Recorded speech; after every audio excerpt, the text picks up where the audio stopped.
Queridos hermanos y hermanas, con profunda tristeza, debo anunciar la muerte de nuestro Santo Padre Francisco. El Papa Francisco, fallecido en abril de 2025, fue enterrado poco después, según la tradición católica, pero está lejos de ser olvidado, ya que siguen surgiendo nuevos detalles sobre su papado y su muerte. El último en la lista es el de un mayordomo del Vaticano, que afirma haber estado presente cuando murió el Papa. Sus revelaciones han sido tan impactantes que amenazan al Papa recién elegido. ¿Qué ocurrió realmente el lunes de Pascua de 2025? La muerte del Papa Francisco. En las primeras horas del 21 de abril de 2025, al amanecer en el Vaticano, se cerró un capítulo importante de la historia católica. Queridos hermanos y hermanas, con profunda tristeza, debo anunciar la muerte de nuestro Santo Padre Francisco. El Papa Francisco, el primer pontífice latinoamericano, falleció a los 88 años, poniendo fin a un papado que se prolongó durante 12 años transformadores. Antes de explorar el momento del fallecimiento del Papa Francisco, es importante comprender los problemas de salud que le acompañaron durante años. Nacido como Jorge Mario Bergoglio, en Buenos Aires, Argentina, el Papa Francisco había luchado durante mucho tiempo contra problemas respiratorios derivados de una operación quirúrgica realizada en 1957, cuando solo tenía 21 años. Durante esa intervención, los médicos le extirparon parte del pulmón para tratar un caso grave de pleuresía, una inflamación de los tejidos que rodean los pulmones. Este problema de salud temprano le acompañaría durante toda su vida y su papado, haciéndole especialmente vulnerable a las infecciones respiratorias. En los meses previos a su muerte, estos problemas de salud crónicos se intensificaron drásticamente. El 14 de febrero de 2025, el Papa Francisco fue ingresado en el prestigioso Hospital Policlínico Agostino Gemelli de Roma, inicialmente por lo que se diagnosticó como bronquitis.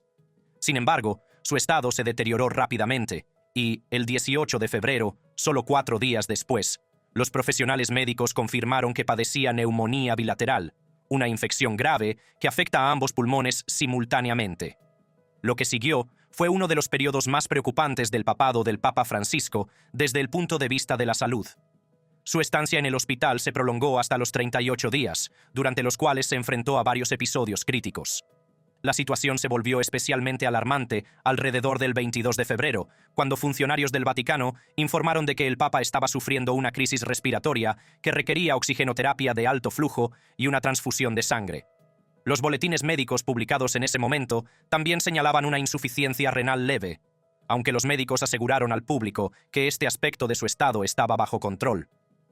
La combinación de la dificultad respiratoria y otras complicaciones de salud creó una tormenta perfecta que puso a prueba la ya frágil constitución del Papa. Durante esta prolongada hospitalización, según se informó, sufrió una infección polimicrobiana que requirió múltiples transfusiones de sangre y, el 23 de febrero, presentó insuficiencia renal en fase inicial. Quizás lo más preocupante fue un espasmo bronquial el 28 de febrero que requirió ventilación mecánica, un claro indicio de la gravedad de su estado. Tras esta agotadora estancia en el hospital, el Papa Francisco fue finalmente dado de alta el 23 de marzo de 2025. Aunque se informó de que la infección pulmonar estaba bajo control, fuentes del Vaticano reconocieron que no se había eliminado por completo. Esta información resultaría crucial para comprender los factores que contribuyeron a su repentino deterioro menos de un mes después. A pesar de estos problemas de salud, el Papa Francisco mostró una notable resistencia y determinación para cumplir con sus deberes pastorales. En lo que sería su última aparición pública, participó en las celebraciones de Pascua el domingo 20 de abril de 2025. Apareció en la Plaza de San Pedro y impartió la tradicional bendición Urbi et Orbi a los aproximadamente 50.000 fieles reunidos para celebrar la fiesta más importante del cristianismo. Queridos hermanos y hermanas, feliz Pascua. El simbolismo de este último acto público, bendecir la ciudad y el mundo en el día en que se celebra la resurrección, no pasó desapercibido para los millones de católicos que pronto llorarían su fallecimiento. Lo que hace aún más conmovedora esta última aparición es que, según personas cercanas a él, el Papa Francisco era plenamente consciente de su frágil estado, pero insistió en estar presente en la celebración de la Pascua. Su determinación por conectar con los fieles, por última vez, dice mucho de su dedicación a su ministerio, incluso cuando su salud se deterioraba. Informes posteriores revelarían que sus últimas palabras a su asistente personal, Massimiliano Strapetti, fueron: «Gracias por traerme de vuelta a la plaza», en reconocimiento al ánimo del enfermero que le permitió hacer su última aparición en Pascua. Los acontecimientos del 21 de abril de 2025 se desarrollaron con una rapidez sorprendente que tomó por sorpresa incluso a los más cercanos al Papa Francisco. Según los detallados informes del Vaticano, el Papa comenzó a mostrar signos de enfermedad aproximadamente a las 5:30 de la mañana, hora local. Los síntomas progresaron rápidamente y hacia las 6:30 su estado se había deteriorado considerablemente. Fue en ese momento cuando hizo el gesto de despedida a Strapetti antes de caer en lo que los profesionales médicos describirían más tarde como un estado de coma. Apenas una hora después, a las 7:35 de la mañana, el Papa Francisco fue declarado muerto en su residencia, la Domus Sanctae Martae, dentro de la Ciudad del Vaticano. La causa oficial de la muerte fue un derrame cerebral, seguido de un coma y un colapso cardiorrespiratorio irreversible. Esta terminología médica describe esencialmente un fallo catastrófico de la capacidad del corazón para bombear sangre de forma eficaz por todo el cuerpo, lo que provoca un rápido colapso de los órganos vitales. El certificado de defunción, publicado ese mismo día, proporcionó más contexto para comprender el fallecimiento del Papa. Firmado por el médico del Vaticano, el Dr. Andrea Arcangeli, enumeraba los factores que contribuyeron a la muerte, entre ellos la diabetes tipo 2 y la hipertensión, enfermedades crónicas que no se habían comentado mucho durante el papado de Francisco. Estos problemas de salud subyacentes, combinados con su reciente episodio de neumonía y su vulnerabilidad respiratoria de toda la vida, crearon una tormenta perfecta de complicaciones médicas que su cuerpo de 88 años ya no pudo soportar. Lo más destacable de la muerte del Papa Francisco es cómo la describieron quienes estuvieron presentes. Múltiples fuentes la calificaron de discreta, casi repentina, sin sufrimiento prolongado ni alarma pública, un fallecimiento que en muchos sentidos reflejó su actitud reservada ante sus problemas de salud. Los responsables del Vaticano hicieron hincapié en que no se intentó trasladarlo a un hospital, ya que la gravedad y la inevitabilidad de su estado fueron evidentes de inmediato para los profesionales médicos que lo atendían. El anuncio oficial de la muerte del Papa Francisco se produjo a las 9:45 de la mañana, poco más de 2 horas después de su fallecimiento. El cardenal Kevin Farrell, camarlengo de la Santa Romana Iglesia, el funcionario encargado de administrar la Santa Sede durante la vacante papal, comunicó la triste noticia a través de una transmisión de Vatican Media y un comunicado en vídeo.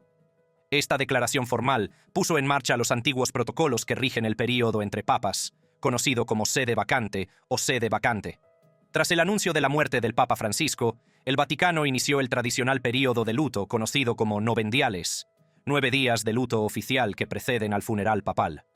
Durante este tiempo, aproximadamente 250.000 personas visitaron la Basílica de San Pedro para presentar sus respetos al difunto pontífice, lo que da testimonio del impacto global de su papado y de la profunda conexión que muchos sentían con su humilde estilo de liderazgo. El primer ritual formal tras la muerte del Papa tuvo lugar a las 20 horas del 21 de abril, cuando el cardenal Farrell certificó el certificado de defunción en una ceremonia celebrada en la capilla de la planta baja de la Casa Santa Marta. Este solemne rito, que duró menos de 1 hora, validó oficialmente el fallecimiento del 266º sucesor de San Pedro y dio inicio al proceso de preparación de su cuerpo para el velatorio público. La misa fúnebre del Papa Francisco se celebró el 26 de abril de 2025 y reunió a líderes de todo el mundo, incluido el presidente de los Estados Unidos, Donald Trump. La ceremonia siguió los ritos simplificados que el propio Francisco había aprobado en 2024 como parte de los libros litúrgicos actualizados, otro ejemplo de su preferencia por la sencillez frente a las elaboradas tradiciones papales. En una última ruptura con la costumbre, que reflejaba su enfoque humilde del papado, no fue enterrado en las grutas del Vaticano, bajo la Basílica de San Pedro, donde descansan la mayoría de los papas modernos, sino en la Basílica de Santa María la Mayor. La respuesta mundial a la muerte del Papa Francisco fue inmediata y profunda. Llegaron homenajes de líderes mundiales, y figuras como el presidente Trump y la primera ministra italiana Giorgia Meloni expresaron sus condolencias. En su Argentina natal, multitudes se reunieron en la Catedral Metropolitana de Buenos Aires para reflexionar sobre su servicio a los pobres y marginados, que había definido tanto su ministerio anterior al papado como su tiempo como pontífice. Las plataformas de redes sociales, en particular X, antes Twitter, se convirtieron en lugares de reunión para que personas de todo el mundo compartieran su dolor y sus reflexiones sobre el legado de Francisco. Las publicaciones destacaron su papel pionero como primer papa latinoamericano, su defensa de la protección del medio ambiente a través de encíclicas como Laudato Si, y sus esfuerzos por tender puentes entre las divisiones religiosas y culturales. Muchos usuarios en Argentina compartieron historias personales sobre su impacto, en particular su trabajo con los pobres en los barrios marginales de Buenos Aires antes de su elevación al papado. Sin embargo, incluso en este período de luto, surgieron controversias que reflejaron la naturaleza polarizada del discurso contemporáneo. Varias publicaciones en X, incluida una de la usuaria @GloriaPurvis, criticaron una imagen generada por IA de Donald Trump con atuendo papal que apareció en Truth Social pocos días después de la muerte de Francisco.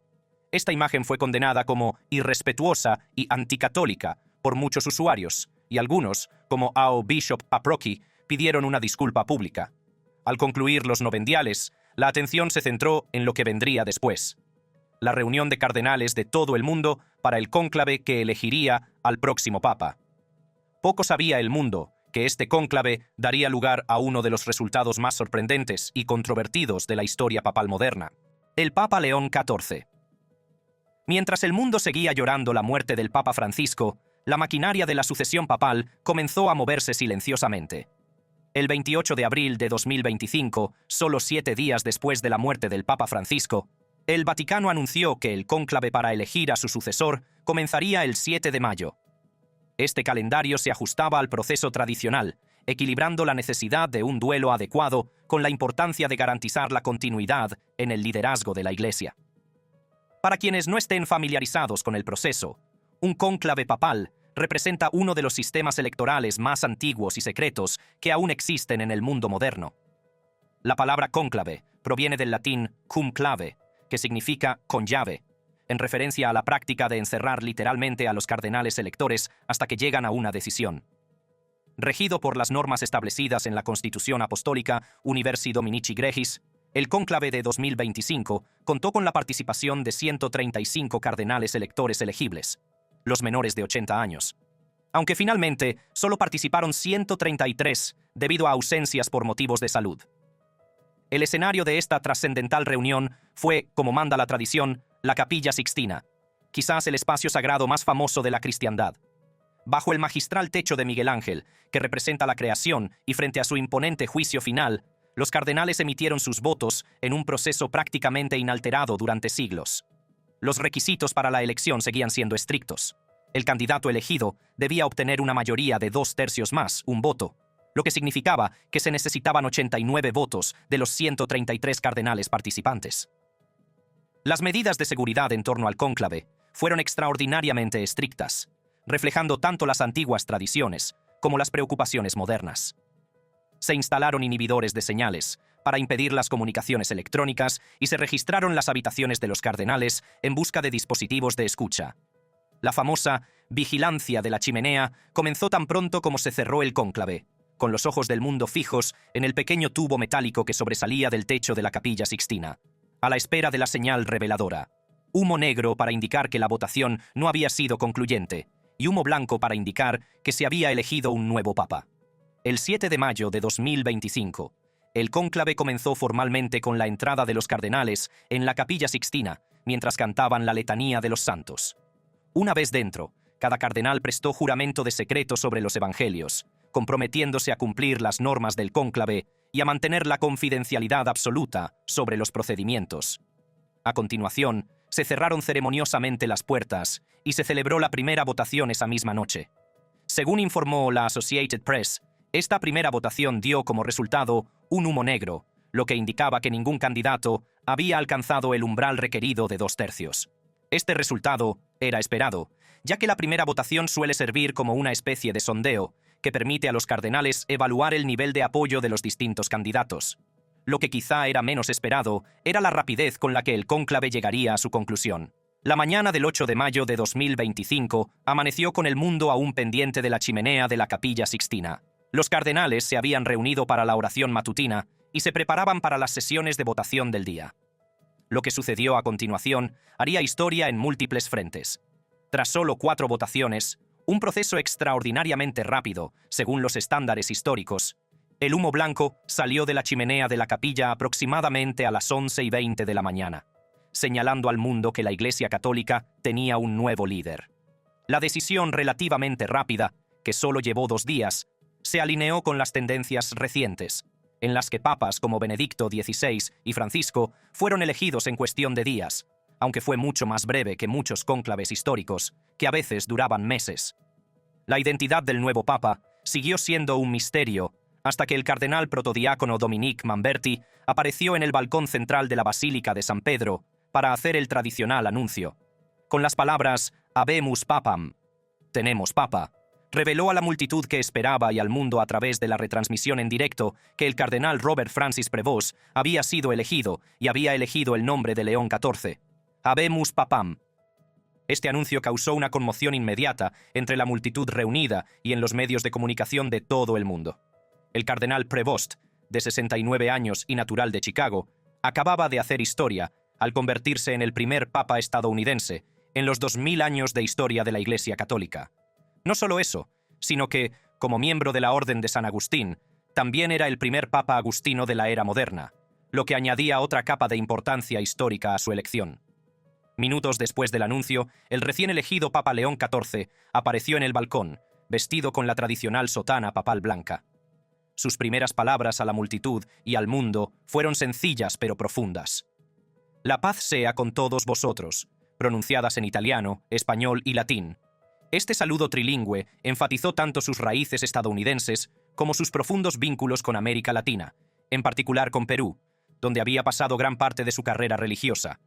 En su breve discurso desde el balcón, el Papa León XIV hizo un llamamiento a una paz desarmada y desarmante, estableciendo un tema que se convertiría en central en los primeros años de su papado.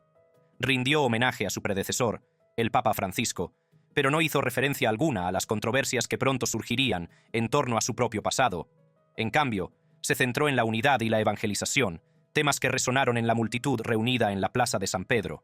Siguiendo la tradición, el nuevo Papa impartió su primera bendición, Urbi et Orbi, a la ciudad de Roma y al mundo, concediendo la indulgencia plenaria a los presentes y a quienes seguían la ceremonia a través de los medios de comunicación. Este acto reflejó la continuidad con la práctica católica tradicional, al tiempo que señaló un enfoque inclusivo que recuerda al Papa Francisco. Para comprender el significado de la elección del Papa León XIV y las controversias que seguirían, es importante examinar sus antecedentes y las experiencias que moldearon su enfoque del liderazgo eclesiástico. Robert Francis Prevost nació el 14 de septiembre de 1955 en Chicago, Illinois, en el seno de una familia católica devota con una herencia diversa.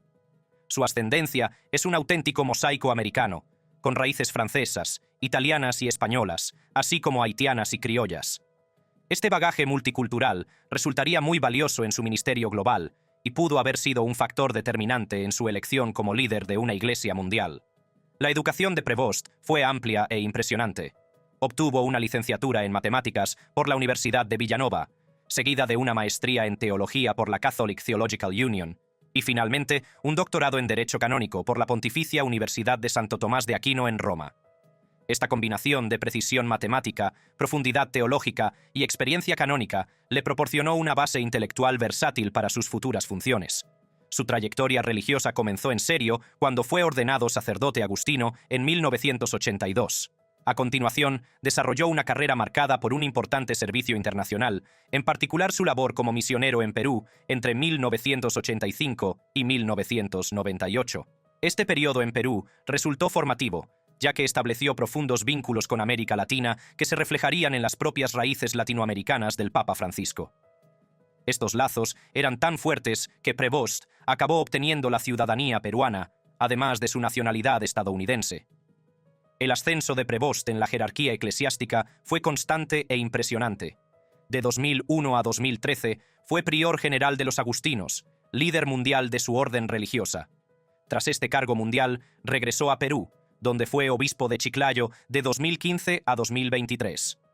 Fue durante este periodo cuando surgieron algunas de las controversias que más tarde ensombrecerían su papado, en particular en torno a su gestión de las denuncias de abusos sexuales, aunque éstas no se darían a conocer hasta después de su elección como papa.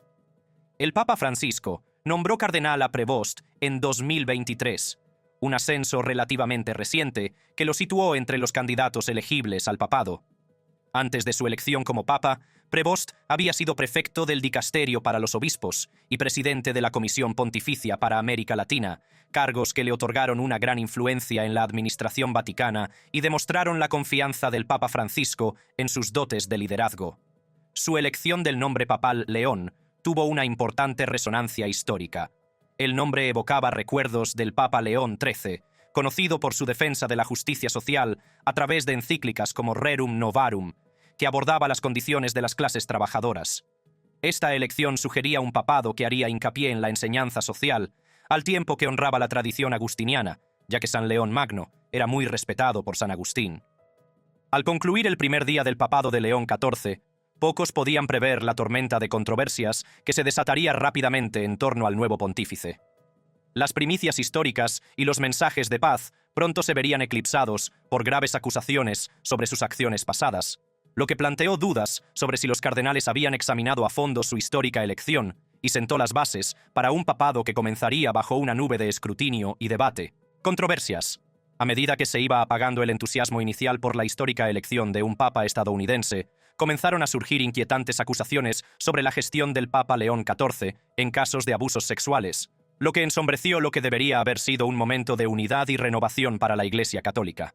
Las acusaciones más graves se centraron en dos períodos distintos de la carrera de Prevost: su etapa como supervisor provincial de la Orden Agustina en Chicago alrededor del año 2000 y su mandato como obispo de Chiclayo, Perú, en 2022.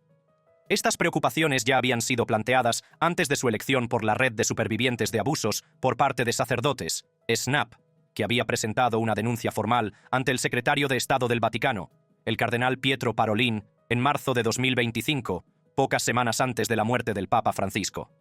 El hecho de que esta denuncia no impidiera la elección de Prevost planteó serias dudas sobre la exhaustividad con la que los cardenales habían examinado estas cuestiones durante el cónclave.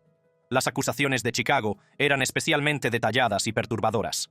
Según la información de la CNN, en 2000, mientras era supervisor provincial de la provincia del Medio Oeste de la Orden Agustina, Prevost permitió al padre James Ray, un sacerdote acusado de abusar de al menos 13 menores, residir en el convento de St. John's Stone, en Hyde Park. El aspecto problemático de este acuerdo era que el convento estaba situado a solo media manzana de la escuela primaria St. Thomas the Apostle, y los responsables de la escuela no fueron informados de la presencia de Ray ni de sus antecedentes. Las circunstancias que rodeaban esta decisión eran complejas. Ray tenía prohibido trabajar en parroquias y estar en contacto con menores desde 1991, restricciones que fueron señaladas por la Arquidiócesis de Chicago cuando solicitó su colocación. Sin embargo, los críticos argumentaron que permitir que un abusador conocido viviera tan cerca de los niños sin notificarlo a la escuela representaba un grave error de juicio que priorizaba el bienestar del sacerdote por encima del de las posibles víctimas.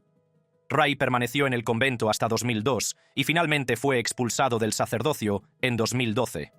A estas preocupaciones se sumaron las acusaciones relativas a la gestión de Prevost de otro caso que involucraba al reverendo Richard McGrath, quien, según se informa, siguió siendo presidente de la Providence Catholic High School a pesar de las acusaciones de abuso. Esta situación acabó provocando un acuerdo multimillonario por parte de los agustinos, lo que suscitó más preguntas sobre el enfoque de Prevost ante las acusaciones de abuso durante su mandato en puestos de liderazgo. Las acusaciones en Perú, aunque menos documentadas, eran igualmente preocupantes. En 2022, mientras era obispo de Chiclayo, Prevost fue acusado de no investigar las denuncias de 3 mujeres contra 2 sacerdotes por abusos sexuales.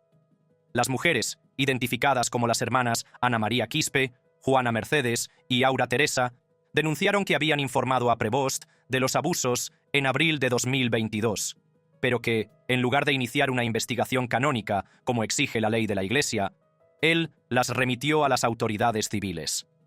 Este enfoque resultó problemático cuando el caso civil se cerró en enero de 2023, debido a la prescripción, dejando a las mujeres sin recurso alguno.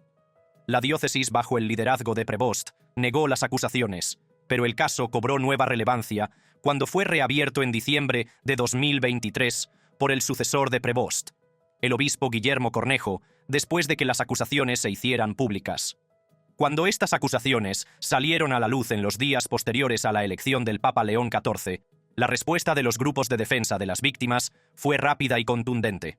SNAP emitió un comunicado en el que expresaba su grave preocupación por el historial de Prevost y le instaba a promulgar una política universal de tolerancia cero con los abusos.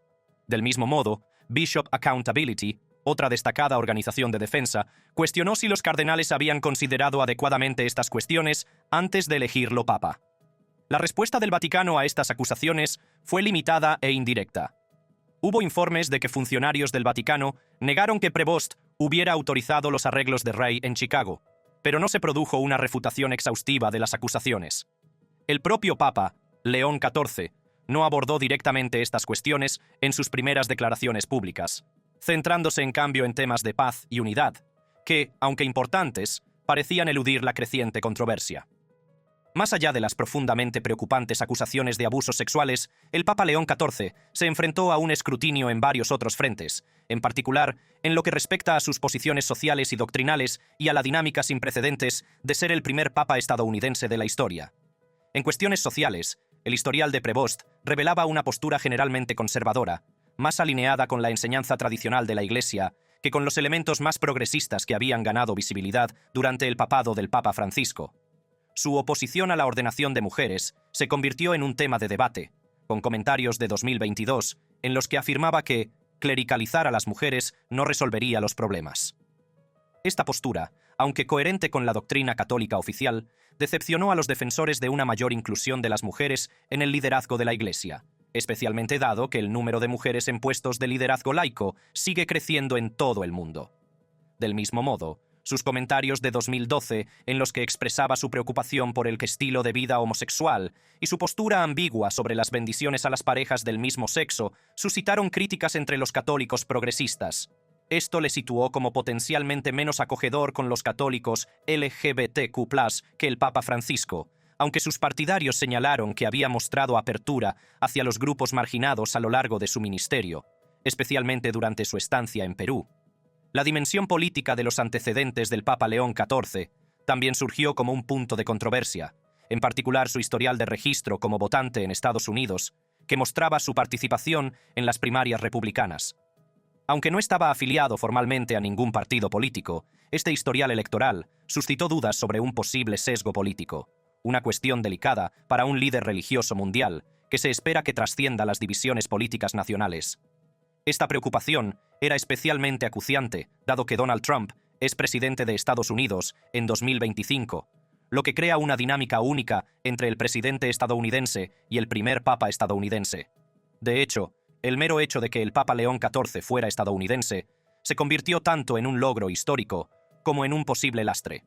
Los expertos en el Vaticano subrayaron que tendría que liderar con una perspectiva verdaderamente global para evitar la percepción de un sesgo estadounidense, sobre todo teniendo en cuenta las importantes contribuciones financieras de Estados Unidos a la Iglesia en todo el mundo. Su origen peruano y su doble nacionalidad se consideraron potencialmente útiles para equilibrar estas percepciones, pero el carácter sin precedentes de un pontífice estadounidense significaba que se adentraría en terreno desconocido. Las redes sociales, en particular X, se convirtieron en un campo de batalla para estas controversias, con los usuarios divididos según líneas previsibles.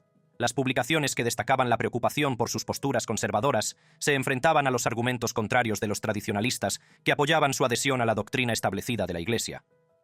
Del mismo modo, mientras algunos celebraban el carácter histórico de un papa estadounidense, otros se preguntaban si esto representaba una concentración malsana de influencia global en un país que ya ejercía un poder económico y cultural considerable. Estas controversias se desarrollaron en un contexto de retos más amplios a los que se enfrenta la Iglesia Católica, como el descenso del número de fieles en Europa, el rápido crecimiento en África y Asia, y los debates en curso sobre cuestiones sociales que dividen cada vez más a los católicos por motivos geográficos y generacionales. El Papa León XIV heredó una Iglesia en una encrucijada, que se enfrenta a cuestiones sobre su relevancia en las sociedades seculares y, al mismo tiempo, experimenta un crecimiento explosivo en el sur global, un panorama complejo que requiere tanto delicadeza diplomática como un liderazgo moral claro. Ante una tormenta perfecta de controversias a pocos días de su pontificado, ¿cómo ha respondido el Papa León XIV y qué pueden sugerir estos primeros retos sobre la dirección futura de su liderazgo? El enfoque inicial del nuevo Papa pareció ser el de un compromiso indirecto, en lugar de una confrontación directa con las acusaciones. En su primer discurso importante tras su elección, pronunciado el 8 de mayo de 2025, hizo hincapié en los temas de la paz y la reconciliación, pidiendo una paz desarmada y desarmadora, y comprometiéndose a tender puentes entre las divisiones. Mencionó específicamente los conflictos en Ucrania y Gaza, posicionándose como un posible mediador en la escena mundial, al igual que había hecho su predecesor. Las reacciones mundiales a su elección reflejaron las complejas expectativas a las que se enfrenta. El presidente israelí, Isaac Herzog, y el presidente de la Autoridad Palestina, Mahmoud Abbas, expresaron su esperanza de que el nuevo Papa continúe los esfuerzos por la paz en Oriente Medio, destacando la herencia inmediata del Papa Francisco como voz moral mundial. Estas expectativas crean tanto oportunidades como presiones para un nuevo pontífice que aún está buscando su camino en medio de la controversia. Mientras católicos y observadores de todo el mundo observan cómo se desarrolla este nuevo capítulo, el legado del Papa Francisco y la promesa del liderazgo del Papa León XIV convergen en un momento de incertidumbre y posibilidades para una de las instituciones más antiguas e influyentes del mundo. Si te ha gustado este vídeo, haz clic en los vídeos de tu pantalla para ver más.